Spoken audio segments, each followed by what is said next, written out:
So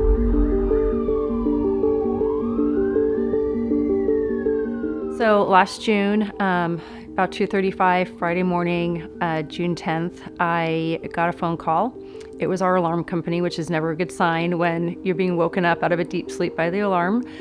And they said that there had been a door that had been breached at the center. Could we go check it out? The police had been called. So my husband and I got up, got down here. We live about 3 minutes away.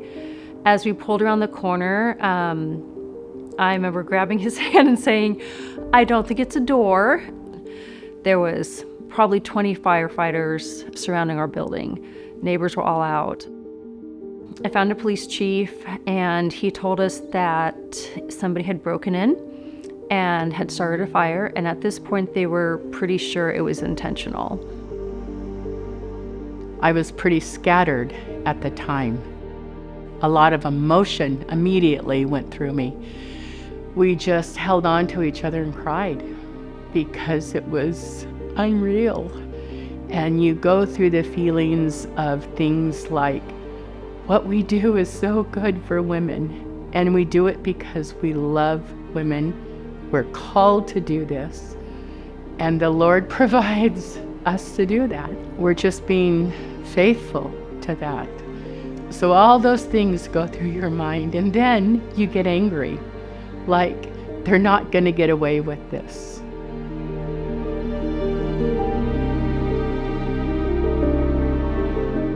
It was incredibly scary.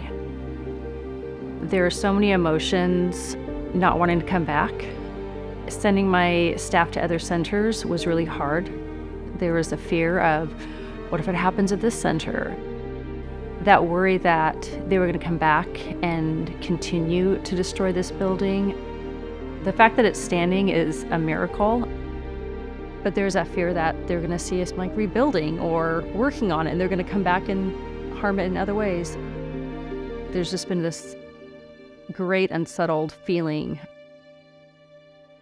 In the aftermath of the firebombing, my concern was just for the safety of our team. I just didn't really know if we were okay. I mean, I knew that we were physically okay, but this is a really scary thing to have happen, and has implications for very practical things like security, but also deeper things like, are we going to be okay as a team to continue to do this work?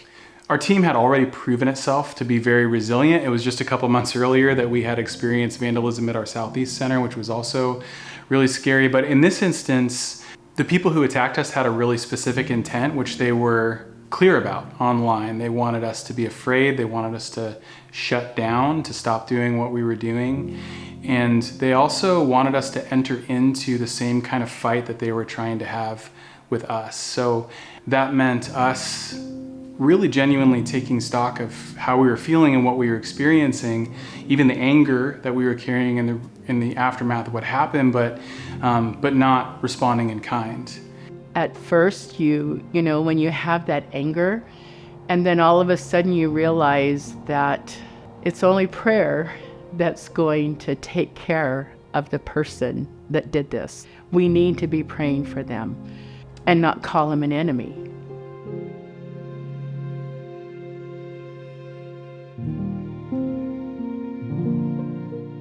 The reality is that what they did had a significant impact, and that was their intention. It shut down our clinic for a long time, and we weren't able to serve clients in the Gresham area the way that we wanted to. Their hope was that that would be a forever thing, that we would be done, but God had other intentions.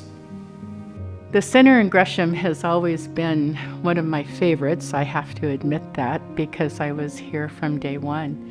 And one of the things that we did, we walked all around Gresham and prayed and asked the Lord, show us where we should be. Show us where you want us. And we kept coming back to this old house that had seen much better days. And that seemed to be it. That was where we needed to be. One of the things that makes the Gresham location so special is the community that cares for this place.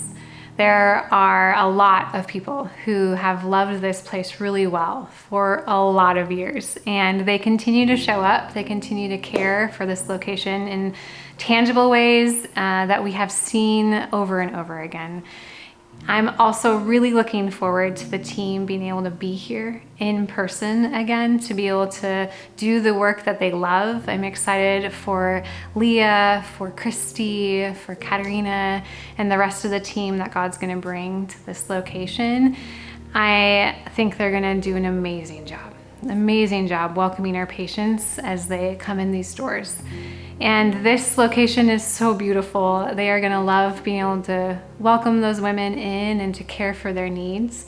For any woman who finds out that she's pregnant and is worried and afraid and doesn't know what to do, they can walk in our doors and they will be welcomed with such compassion and with an abundance of love, and also a ton of information about what options are available to her. Through her experience with an advocate and being able to sit with a medical team, with our nurses here on our staff, she'll be able to find out about how far along she is, whether or not she has an STD, all the things that would be helpful for her as she's considering the options that are before her.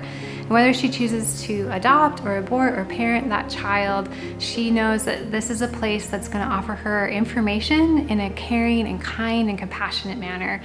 And I hope that we just are filled with women that know that they can come whenever they're worried or afraid about what's going on with the pregnancies, when they're not sure they want to be pregnant, and they can come in these doors and they can process that here, not just with people who love the Lord and love them, but with our medical team who also are just passionate about giving them truth and helping them be equipped to make the best decision for themselves at this moment. And the changes that we're making are exciting. I even told Luke, I wish I was 10 or 20 years younger, that I could stay here and be a part of it. And so it's exciting thinking that, yes, more women, more abortion-minded women are going to walk through the door of this building and our other buildings and receive the help that they need. I am most looking forward to that first client walking, I'm gonna cry again, that first client walking through the door, showing off our new center to them, having a line out the door is what I envision, and I just pray to God that we have a line out the door of women who have been waiting for us to come back. And I know how dark it is, and to be a light back at that high school, that kids know that they can come in here and be safe and supported. So that is what I'm most looking forward to. The intention of the people who firebombed this building was to destroy it. And we did learn that it was essentially a total loss. But that came just after we had already been intending on completely remodeling this space. It enabled us to do a much fuller renovation of this building than we ever would have been able to otherwise, and one that was largely paid for because of what happened. And so we're just really thankful that what was specifically intended for evil, God used for good.